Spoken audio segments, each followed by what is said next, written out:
मसीह के पाक नाम में आप सबको सलाम। बाइबल मुकद्दस में से खुदा के लासानी, लाजवाल, उत्तम, बेमिसाल, आला,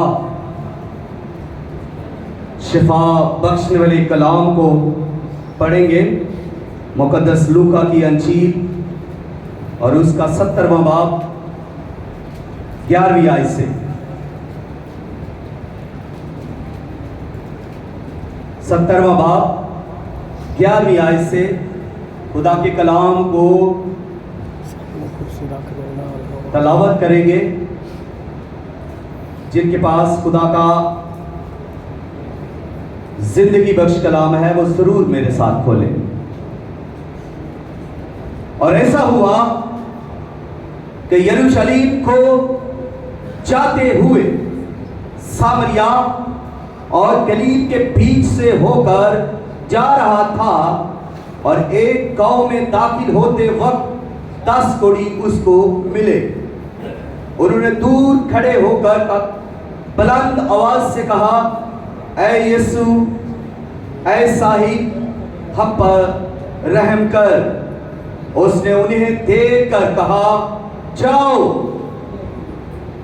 अपने 3 काहनों को दिखाओ। और ऐसा हुआ कि वो जाते जाते पाक साफ हो गए। फिर उनमें से एक ये देखकर कि मैं शिफा पा गया, बुलंद आवाज से खुदा की तमजीद करता हुआ लौटा और मुंह के बल यीशु के पांव पर गिरकर उसका शुक्र करने लगा, और वो सामरी था। खुदा के कलाम के पढ़े, सुने और कबूल किए जाने पर खुदा की कसरत से बरकत हो। सब कहें आमीन।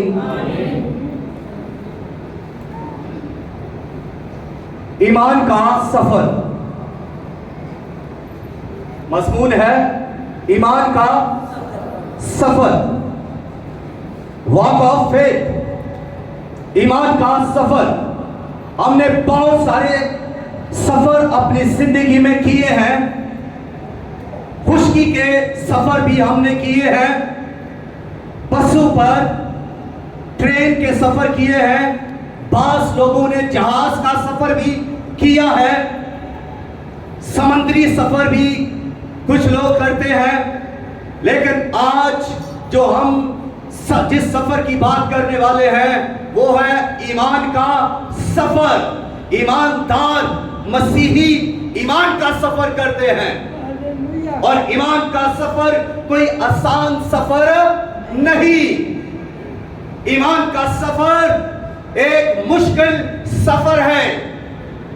और जब खुदा आपको कोई रोया देता है, जब खुदा आपसे कलाम करता है, या खुदा ने कोई आपसे वादा किया है, तो इस कलाम को लेने के लिए, इस रोया को पाने के लिए और उस वादे को लेने के लिए हम ईमान का सफर करते हैं। ईमान में हम सफर कर रहे होते हैं उस कलाम को लेने के लिए। आप में से बहुत सारे लोगों से खुदा ने कलाम किया है। हाथ खड़ा करें जिसके साथ खुदा ने कलाम किया है। चंद एक हाथ मुझे दिखाई दिए हैं, और मैं आपको बताना चाहता हूं खुदा हर किसी से कलाम करता है। बाइबल के अंदर लिखा है खुदा 1 या 2 बार बोलता है, वह इंसान उसका ख्याल करे या ना करे। हर इंसान से खुदा कलाम करता है। ख्वाब में, गहरी तरीकी में जब इंसान सो रहा होता है, या रोया में खुदा कलाम करता है। और देखिए शमूएल से खुदा कलाम करता है। शमूएल नबी छोटा बच्चा है और खुदा उससे कलाम करता है, शमूएल शमूएल शमूएल। और शमूएल दौड़ा दौड़ा अपने उस्ताद के पास चला जाता है और जाकर कहता है, ऐ मालिक मैं हाजिर हूं, क्या तूने मुझे बुलाया? उस उसके उस्ताद एली काहन ने कहा, नो, मैंने तुझे नहीं बुलाया, जा अपनी जगह पर जाकर सो जा। और जब वो सोता है फिर खुदा की आवाज आती है, सैमुएल, सैमुएल, सैमुएल। फिर भागा भागा अपने मालिक के पास जाकर कहता है, मालिक, मैं हाजिर हूं, क्या तूने मुझे बुलाया? एली काहन फिर कहता है, मैंने तुझे नहीं बुलाया, अपनी जगह पर जाकर सो जा। और तीसरी बार फिर खुदा सैमुएल से कहता है, सैमुएल, सैमुएल। और जब तीसरी बार खुदा उससे कलाम करता है, सैमुएल फिर अपने मालिक के पास जाकर कहता है, मालिक, मैं हाजिर हूं, क्या तूने मुझे बुलाया है? उसने कहा, नहीं, तू जाकर लेट जा, सो जा, लेकिन अब अगर तुझे ये आवाज आए तो तू किन्हें कहना है, ऐ खुदा, मैं हाजिर हूं। क्योंकि एली काहन तजर्बाकार था, वो एक बुढ़ा शख्स था, वो हैकल में खिदमत करता था, उसके पास कलाम था, उसके पास इख्तियार था, उसके पास तजर्बा था, और वो खुदा को जानता था। इसके मुकाबिल अगर हम सामुएल को देखें तो सामुएल एक छोटा बच्चा है, तजर्बा नहीं है, अभी खुदा से उसकी वाकियत नहीं है, इसलिए वो खुदा की आवाज को नहीं पहचान रहा। असल में खुदा उसके मालिक यानी उसके उस्ताद एली काहन की आवाज में उससे बात कर रहा है। खुदा जानी पहचानी आवाज में उससे कलाम करता है, और खुदा आपसे भी जानी पहचानी आवाज में कलाम करता है। शायद किसी से खुदा ने उसके बाप के जरिया से कलाम किया हो, बहन के जरिया से कलाम किया हो, भाई के जरिया से कलाम किया हो, या खादम के जरिया से कलाम किया हो। ये जो कलाम है ये भी खुदा का कलाम है, और खुदा अपने खादम के जरिया से आपसे कलाम करता है, आपसे बात करता है। और इस कलाम को संजीदगी से सुना करें, इस कलाम को रिसीव किया करें, इस कलाम को अपने दिल में रखा करें। खुदा आपसे कलाम कर रहा है और आप इसको भूल जाते हैं, आप दुनिया में खो जाते हैं, खुदा के मंसूबे को रद्द कर देते हैं। खुदा के कलाम को रद्द करना खुदा को रद्द करने का मंसूबा है। इसलिए एली काहन ने कहा, जब तुझे खुदा पुकारे तो कहना, मैं हाजिर हूं, खुदा की आवाज पर हाजिर हूं। खुदा बोल रहा है अपने खादम के जरिया से, तो हाजिर हूं। खुदा की तरफ फिरे, खुदा की तरफ मुतवज्जो हो जाए, खुदा की तरफ रागिब हो जाए, ध्यान कर ले खुदा की तरफ। जिस तरफ खुदा का रुख है उस तरफ अपना रुख करें, खुदा के साथ चले, जिस तरफ खुदा चल रहा है उस तरफ चले। खुदा आपसे कलाम कर रहा है। यहां पर 10 कोड़ी यीशु मसीह के पास आते हैं। ये 10 के 10 कोड़ी हैं, इनके बदनों के ऊपर कोड़ है, और ये 10 छुपते छुपाते बियाबानों में से यीशु के पास आते हैं, और करीब नहीं आते बल्कि दूर खड़े होकर ही कहते हैं, ऐ खुदावंद, ऐ साहिब, हम पर रहम कर, हम पर रहम कर। और खुदावंद यीशु मसीह ने उनकी आवाज को सुना, खुदावंद यीशु मसीह ने उनकी तरफ देखा, खुदावंद यीशु मसीह ने उनसे कहा, जाओ जाओ, अपने तई कानों को दिखाओ। खुदावंद यीशु मसीह ने उनको पास नहीं बुलाया, खुदावंद यीशु मसीह ने ऊपर हाथ नहीं रखा, खुदावंद यीशु मसीह ने उनके कोड़ को उसी वक्त दूर नहीं कर दिया। हालांकि खुदावंद यीशु मसीह ऐसा कर सकते थे। यीशु मसीह अपना हाथ उस कोड़ी पर रख सकते थे। खुदावंद यीशु मसीह उनको शिफा उसी वक्त दे सकते थे, पाक साफ कर सकते थे। खुदावंद यीशु मसीह ने उनसे कहा, जाओ, जहां पर खड़े हो वहां से ही जाओ। और कहा जाओ, अपने तय कानों को दिखाओ, यानी कानों के पास जाओ, उन्हें जाकर दिखाओ। ईमान का सफर, वो 10 के 10 वहां से टर्न बैक हुए और वो कानों की तरफ चलना शुरू हो गए। उन्होंने सफर कानों की तरफ चल कर शुरू कर दिया। वो ईमान का सफर शुरू कर लिया और वो ईमान के सफर में चलते हुए कानों की तरफ जा रहे हैं, हैकल की तरफ जा रहे हैं, शहर की तरफ जा रहे हैं। बदन पर कोड़ है लेकिन सफर शहर की तरफ है।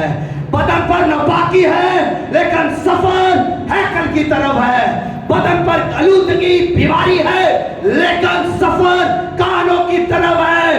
बाइबल के अंदर लिखा है कि कोई कोड़ी हैकल में दाखिल नहीं हो सकता, कोई कोड़ी कानों को नहीं मिल सकता और कोई कोड़ी शहर में भी नहीं रह सकता।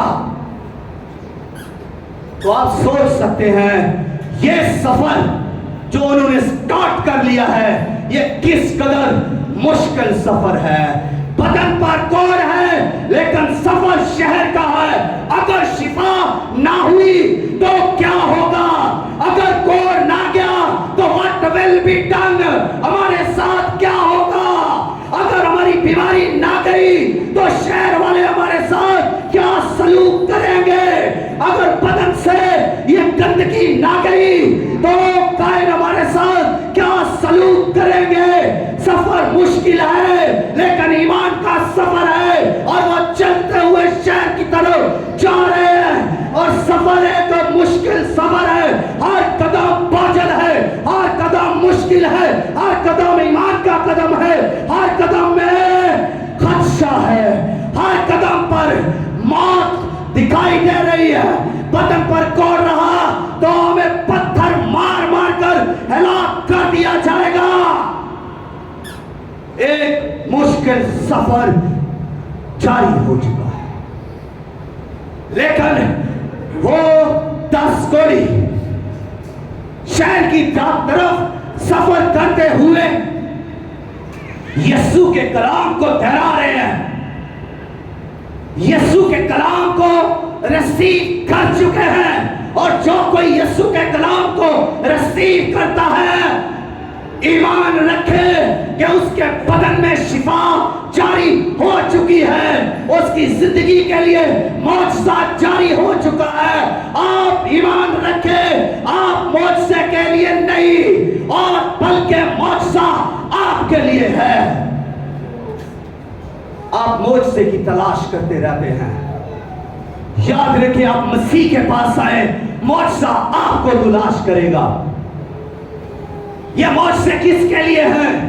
इंसान के लिए है। इंसान के लिए खुदा मौजज़े करता है। तो अगर हम इंसान खुदा को ही ढूंढ लें तो मौजज़े हमारे लिए खड़े हैं, राहों में खड़े हैं, घर में खड़े हैं, हमारे बेडरूम में खड़े हैं मौजज़े, ऑफिस में मौजज़े, हर जगह मौजज़ा को रिसीव करेंगे इसलिए कि हमने खुदा के कलाम को रिसीव कर लिया है। हर कदम मुश्किल था, शहर की तरफ सफर था। और जब आप ईमान का सफर कर रहे हैं तो फिर आपको 3 टेस्ट देने पड़ेंगे, 3 टेस्ट में से गुजरना पड़ेगा। और वो 3 टेस्ट ये है। पहला टेस्ट जिसका सामना आपको करना पड़ेगा वो है डाउट, वो है शक। शक को शिकस्त देना पड़ेगा, डाउट को डिफीट करना पड़ेगा। आपके दिल में शक आएगा और आपने उस शक को दूर करना है। आगे बढ़ते हुए आपने उस शक को खत्म करना है। आपने ईमान के साथ चलना है। आपका ध्यान खुदा के कलाम पर हो और शक ना हो। सफर करते रहे। एलिया को देखें, पहाड़ पर है, चोटी पर चला गया, कहा मैंने बारिश की आवाज को सुना है। नबी है, कह रहा है मैंने बारिश की आवाज को सुना है, और किसी ने बारिश की आवाज को नहीं सुना। बारिश है ही नहीं, बादल है ही नहीं, बादल का एक टुकड़ा भी नहीं, धूप लगी हुई है, और मर्द खुदा कहता है मैंने बारिश की आवाज को सुना है। शक पैदा नहीं किया, दुआ करने शुरू हो गया, घुटने टेक लिए, घुटनों में मुंह कर लिया, दुआ करने लगा, खुदा को पुकारने लगा और शक नहीं किया। ईमान में दुआ कर रहा है और अपने शागिर्द से कहता है जाकर देख कोई बादल का टुकड़ा है। वो गया और आकर कहता है वहां कोई बादल का टुकड़ा नहीं है। वो दुआ में झुका है, वो दुआ में ठहरा है, वो दुआ कर रहा है। फिर कहा तू जाकर देख वहां कोई बादल का टुकड़ा है। वो क्या? फिर वापस आकर कहता है कोई नहीं। उसने कहा जा, मैं दुआ और सजदा के अंदर हूं, तू देख बादल का कोई टुकड़ा है। उसने कहा नहीं, तू 7 बार जा। जब वो 7वीं बार वहां पर जाता है, उसे एक हाथ के बराबर बादल का टुकड़ा उस समंदर में से उठता हुआ दिखाई दिया। और वही आकर उसने मर्द खुदा से कहा मैंने हाथ के बराबर बादल के टुकड़े को देखा है। मर्द खुदा ने कहा अखीयब से कह जल्दी से इस पहाड़ से नीचे उतर जा, बारिश कहीं तुझे रोक ना ले। हालेलुया। ईमान का नबी ईमान से बातें कर रहा है, दुआ के अंदर है, हाथ के बराबर बादल का टुकड़ा है, पैगाम दे दिया है नीचे उतर जा, बारिश आने वाली है, रोक ना ले तुझे। पलूस ने कहा ऐ खुदावंद मेरे बदन में कांटा है, ऐ खुदावंद मेरे बदन में कांटा है, मैं दर्द में कराता हूं, मुझे शिफा दे। खुदावंद ने कहा तेरे लिए मेरा फजल काफी है। शिफा ली थी, तेरे लिए मेरा फजल काफी है, कांटा दूर नहीं किया। और दूसरी बात जिसको आपने शिकस्त देना है वो है नेवल बदल, कंप्रोमाइजिंग अल्टरनेटिव। नेवल बदल, किसी दूसरे को उस जगह पर ले आना। मूसा पहाड़ पर है, देर हो गई, उदास से बातें करते हुए देर हो गई, नीचे बछड़ा बन गया। इस्राएल ने बछड़ा सोने का बना लिया, जेवर इकट्ठा किया, सोना इकट्ठा किया और उसे आंख में डालकर बछड़ा बना लिया। बछड़े की प्रस्तश करने लगे, अपना मबूद, अपना खुदा बना लिया। नेवल बदल की तरफ चले गए। मूसा को न जाने क्या हो गया है, मूसा आए या ना आए, मूसा का पता नहीं क्या हो गया है।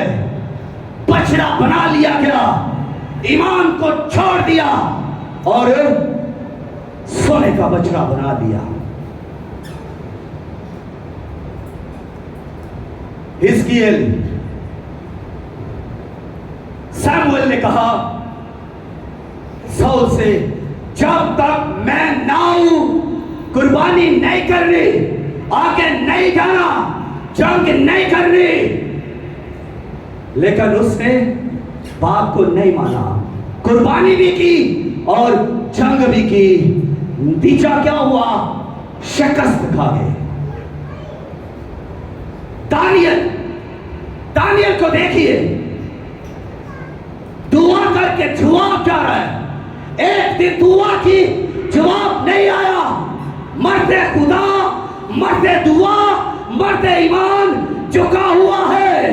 जब तक जवाब ना आए मैं यहां से नहीं उठूंगा, मैं यहां से नहीं हिलूंगा। एक दिन गुजर गया, जवाब नहीं आया।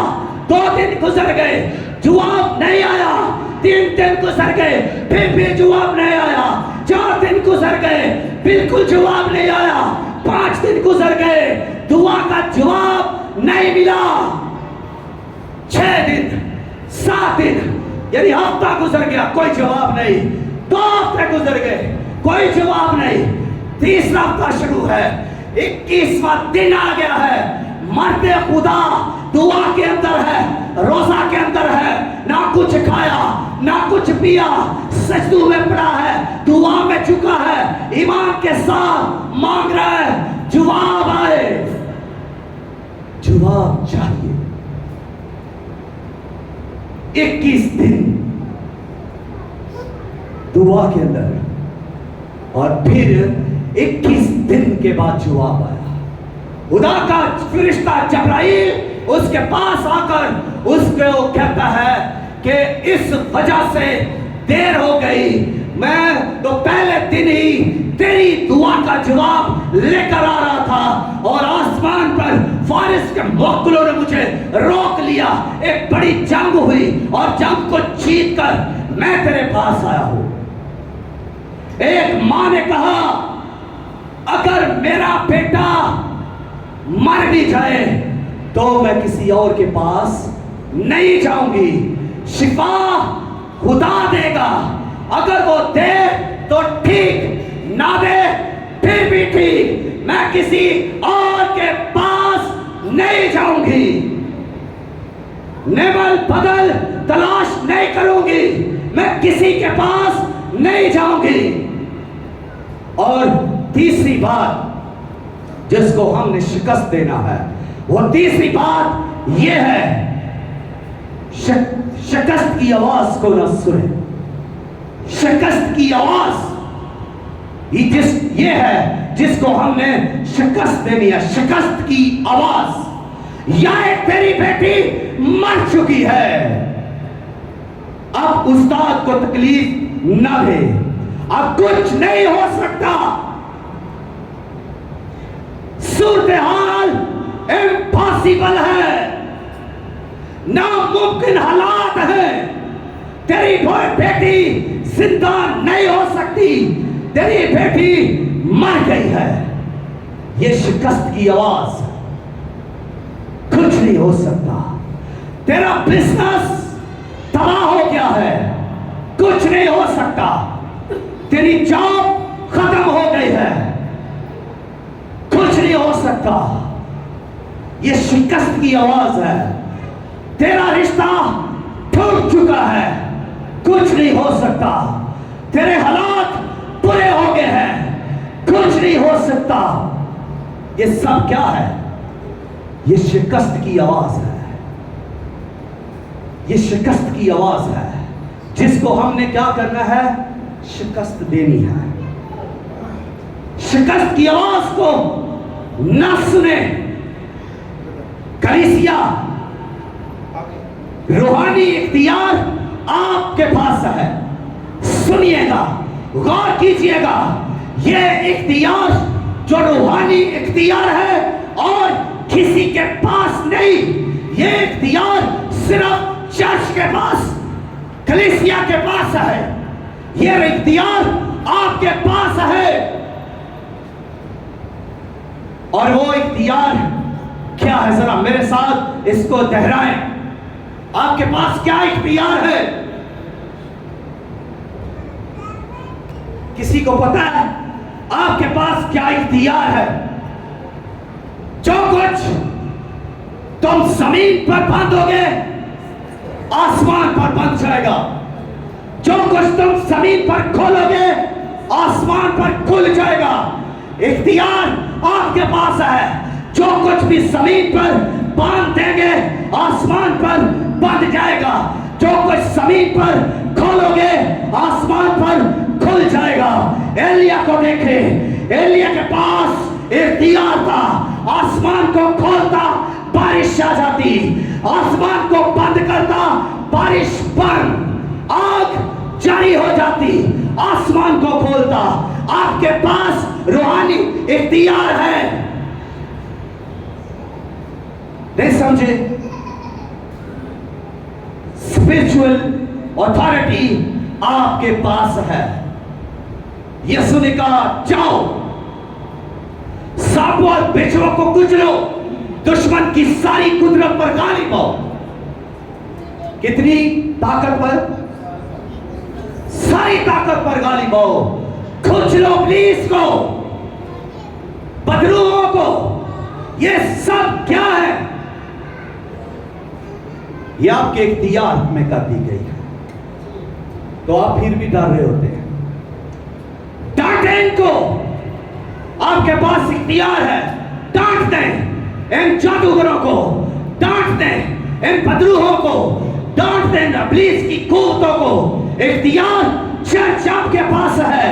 अगर फिर भी ईमान नहीं लाए तो फिर मैं एक और आयत आपके सामने रखने वाला हूं। सलीब का पैगाम तो हलाक होने वालों के लिए बेवकूफी है, मगर हम निजात पाने वालों के लिए खुदा की कुदरत है।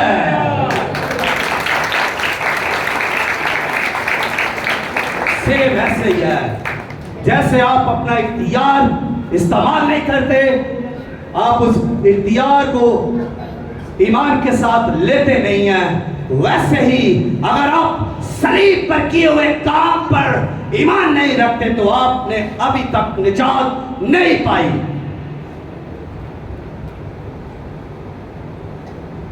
ईमान से इख्तियार यूज करें और ईमान रखें कि मसीह मेरे लिए सलीब पर मर गया ताकि मैं निजात पाऊं।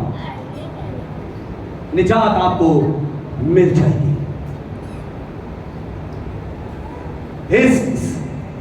खुदा ने कहा हिजकिय्याल, क्या ये हड्डियां जिंदा हो सकती हैं?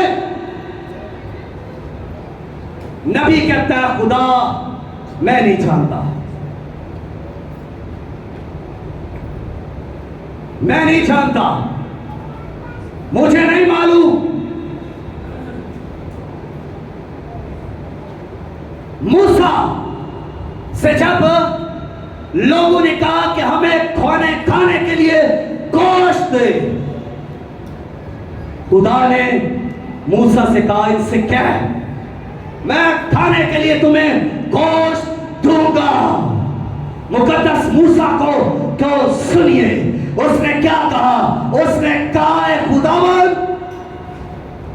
6 लाख तो प्यादे हैं, इसके अलावा इनकी बीवियां, इनके बच्चे, तकरीबन ये 15 लाख तक बनते हैं। कहां से इतना गोश्त? सोर्स क्या होगा? कहां से ये गोश्त आएगा? मूसा को देखिए, अभी अभी समंदर को चीर कर आया है, लेकिन आवाज देखिए किस कदर घबराया हुआ है। शिकस्त की आवाज है कि खुदावंद कहां से इतना गोश्त आएगा? हिजकिय्याल इन हड्डियों से कलाम कर,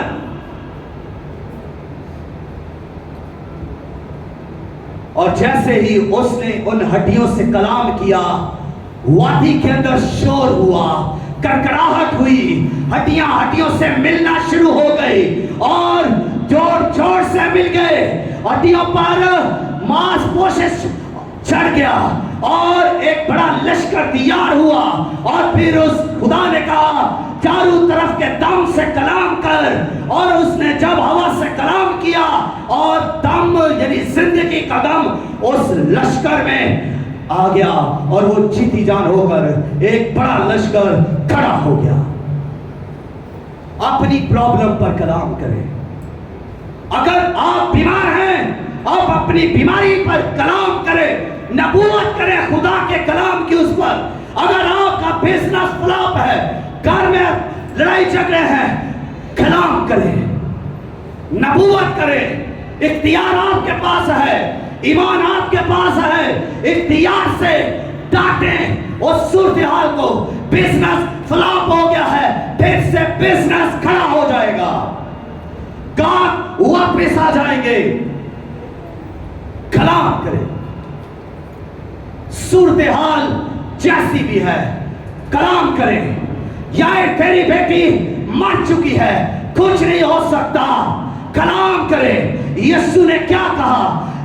वो उठ ए बेटी, तलीता कूमी, ए बेटी उठ, और उसका हाथ पकड़ा और खड़ा कर दिया।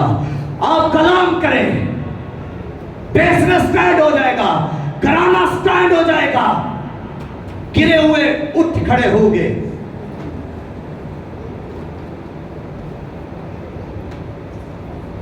कलाम करें अपनी सूरत हाल पर, अपनी बीमारी से कलाम करें और उस आवाज को ना सुने जो शिकस्त की आवाज है, जो शक की आवाज है। 38 बरस को देखे, खुदावंद मेरे पास कोई नहीं जो मुझे इस हौस में उतारे। मेरे पहुंचते पहुंचते दूसरा मुझसे पहले उतर जाता है।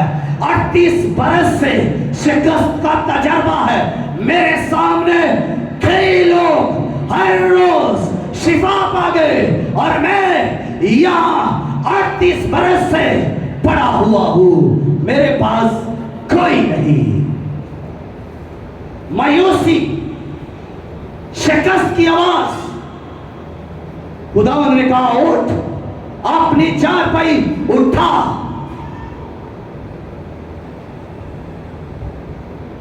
और उसने हुक्म को माना, ईमान के साथ खड़ा होगा और चारपाई को उठाया, चलना फिरना शुरू कर दिया। बंद कर दे वो दरवाजे जिनसे शिकस्त की आवाज आती है, बंद कर दे। मत सुने वो आवाजें, चाहे वो आपके बाप की आवाज क्यों ना हो। मत सुने शिकस्त की आवाज, चाहे वो आपकी बीवी की आवाज हो या हस्बैंड की आवाज हो या आपकी बेटी की या बेटे की आवाज हो या किसी दोस्त की आवाज हो या किसी पास्टर की आवाज हो। अगर उसमें शक है, अगर उसमें शिकस्त है तो मत सुने। अगर वो कोई अल्टरनेटिव बता रहा है, नेमत बदल जाने की तरफ कह रहा है, मत सुने ऐसी आवाज को। गौर कीजिए, दो बातें मसीहियत में नहीं है। पहली बात, सवाब बिल्कुल नहीं है।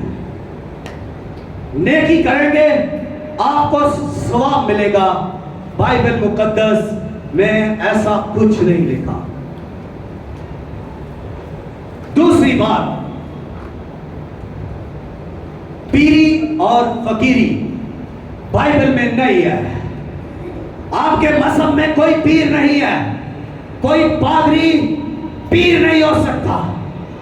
कोई भी पादरी, कोई भी एवेंजलिस्ट वो शिफा आपको दे रहा है, लेकिन वो पीर नहीं है, वो फकीर नहीं है, वो मर्दे खुदा है, वो आपका चरवाहा है, वो खुदा की तरफ से आपको आपसे बोलता है, वो कोई भी पीर नहीं है। आए अपने कदमों पर खड़े हो जाएं। 3 चीजें ईमान के सफर में हमेशा याद रखें। खुदा ने आपसे कलाम किया है, अभी ईमान के साथ खड़े हो। ढीले लोग, ढीला ईमान, ईमान के साथ खड़े हो जाएं।